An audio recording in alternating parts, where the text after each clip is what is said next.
Mukhtar ambulance मामले में police की तहकीकात तेज हो गई है। मऊ में डॉक्टर अलका से पूछताछ को पहुंची है बाराबंकी पुलिस।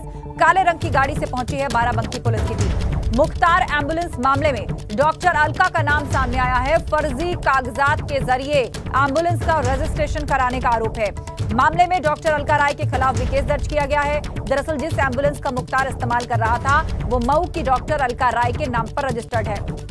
मामला सुर्खियों में आने के बाद पुलिस प्रशासन ने जांच शुरू की, जिसमें जिस पते पर एम्बुलेंस का पंजीकरण था वो सब फर्जी निकला। अब मामले की तहकीकात जानने के लिए एक टीम मऊ में है, जबकि एक टीम पंजाब में मामले की जांच कर रही है। तो मऊ में डॉक्टर अलका से पूछताछ के लिए पहुंची है बाराबंकी पुलिस। डॉक्टर अलका जो कि कहती रही है कि उन्हें इस मामले में कोई जानकारी नहीं है, कुछ भी नहीं पता है और वो खुद भी किसी तरह के फर्जीवाड़े की शिकार हुई हैं।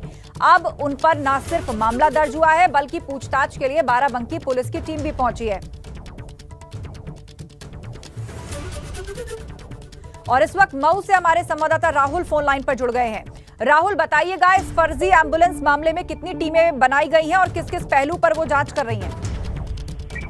देखिए, जहाँ तक मुझे पता है कि मऊ जिले के लिए केवल एक टीम आई है, जिसमें कि 2 महिला कांस्टेबल और एक इंस्पेक्टर रैंक की अधिकारी हैं। साथ में 2 अन्य लोग भी हैं और काले रंग की स्कॉर्पियो से ये लोग पहुंचे हुए हैं। आज सुबह में ये लगभग यहाँ पे इन्होंने अपनी रिपोर्टिंग की है। साथ में यहाँ के एसपी से मिलकर इन्होंने यहाँ के स्थानीय कोतवाली की मदद से और एक बंद कमरे में डॉक्टर अलका राय से वो संबंधित कागजातों के बारे में तथा उनके और मुख्तार अंसारी के संबंधों के बारे में जानने का प्रयास कर रही है कि क्या फर्जीवाड़े में ये कितना सम्मिलित थी या इनका क्या सहयोग था या ये किस प्रकार से ये जैसा कि इनका दावा है डॉक्टर अलका राय का कि इनके साथ ही धोखा हुआ है या इनके साथ कोई राजनीतिक षड्यंत्र किया गया है जिससे कि इनकी बढ़ती जो राजनीतिक छवि है उसको खराब करने के लिए। तो कुल मिला के पुलिस जो है बाराबंकी की पुलिस जो है लगभग 1-1.5 से 2 घंटे पहले यहाँ पहुंचकर इन्होंने स्थानीय पुलिस को साथ में सहयोग लेकर अलका राय से उनके सारे डॉक्यूमेंट्स लेकर उनके सारे गतिविधियों के बारे में जानने का प्रयास कर रही है कि किस तरह से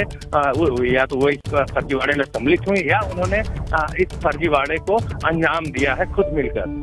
अब ऐसे में ये देखना होगा कि जो बाराबंकी पुलिस है वो एक काले रंग की स्कॉर्पियो से आई हुई है। उसने नंबर का खेल है, क्योंकि आज तक केवल अभी जो एम्बुलेंस के नंबर से ही अगर बाराबंकी का नंबर निकला तो आज स्टिकर लगा के आने का क्या कारण है यह भी नहीं समझ पा रहा है।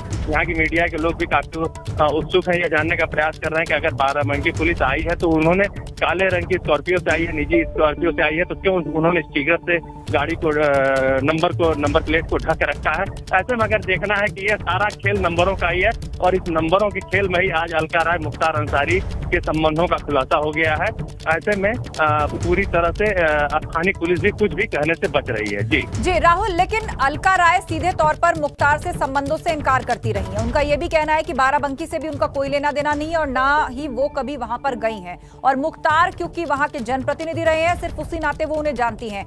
तो किस तरह के सबूत या लीड यहाँ पर पुलिस को मिले हैं जिसके बाद उनका और मुख्तार का संबंध स्टैब्लिश होता है?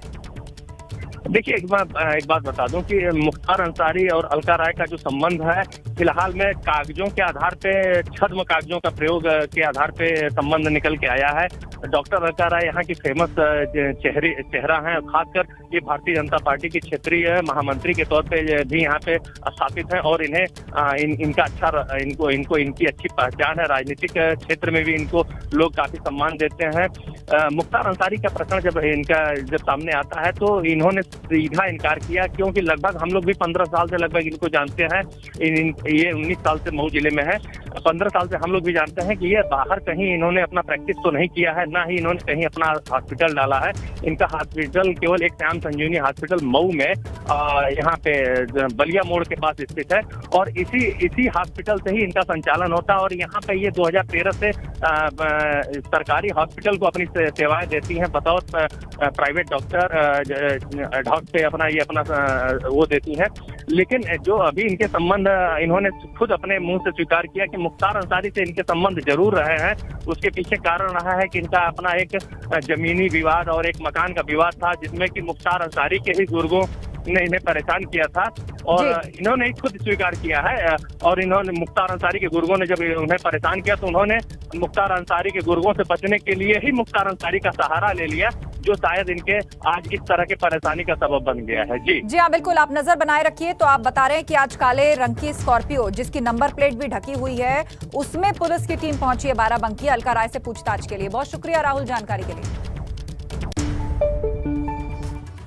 तो एक तरफ मुख्तार को लेकर यूपी में तहकीकात चल रही है। मुख्तार का किला कहीं जाने वाली एम्बुलेंस के फर्जी रजिस्ट्रेशन में मऊ की डॉक्टर अलका राय का नाम सामने आया है। तो वहीं खबर यह भी है कि जल्द ही मुख्तार यूपी की जेल में सलाखों के पीछे होगा। सिर्फ 4 दिन के अंदर मुख्तार को बांदा जेल में लाने की तैयारी है और इसके लिए पंजाब सरकार ने यूपी सरकार को पत्र लिखकर बांदा जेल में शिफ्ट करने के लिए बंदोबस्त करने को कहा है। अब खबर है कि यूपी पुलिस की टीम भी मुख्तार को रोपड़ जेल से लाते वक्त साथ रह सकती है।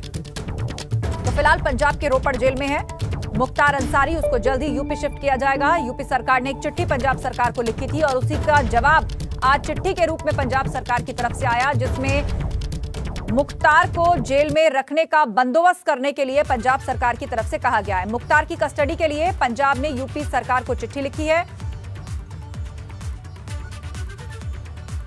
और उसके लिए बंदोबस्त करने को कहा है और इस बंदोबस्त के दौरान बांदा जेल मुख्तार को शिफ्ट करने का बंदोबस्त करें। पंजाब सरकार ने यह भी कहा है और इस शिफ्टिंग प्रक्रिया में मुख्तार की मेडिकल रिपोर्ट्स का ध्यान रखा जाए। इस बात का भी जिक्र पंजाब सरकार की ओर से किया गया।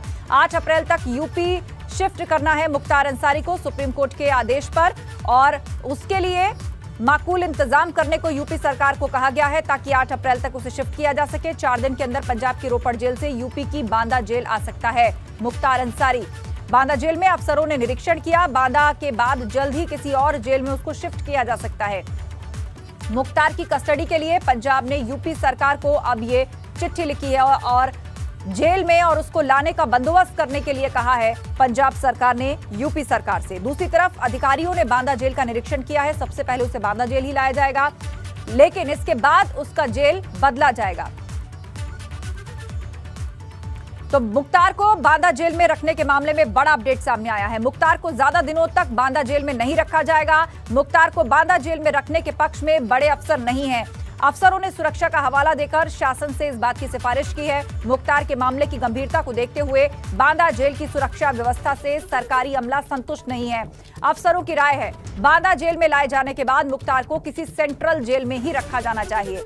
मुख्तार को लाने के मद्देनजर बांदा जेल में कई व्यवस्थाओं में बदलाव भी करवाया गया है। तो दूसरी तरफ उत्तर प्रदेश के अंदर क्या तैयारियां चल रही हैं। बांदा जेल का निरीक्षण किया है अधिकारियों ने। सुरक्षा के लिहाज से उन्होंने असंतुष्टि जताई है और कहा है कि ज्यादा दिनों तक मुख्तार को यहां रखना ठीक नहीं है, उसको किसी सेंट्रल जेल में रखना ठीक होगा। जेल की क्षमता 567 कैदियों की है और अभी 1100 के करीब कैदी वहां पर है। बांदा जेल में हाई सिक्योरिटी बैरक भी नहीं है।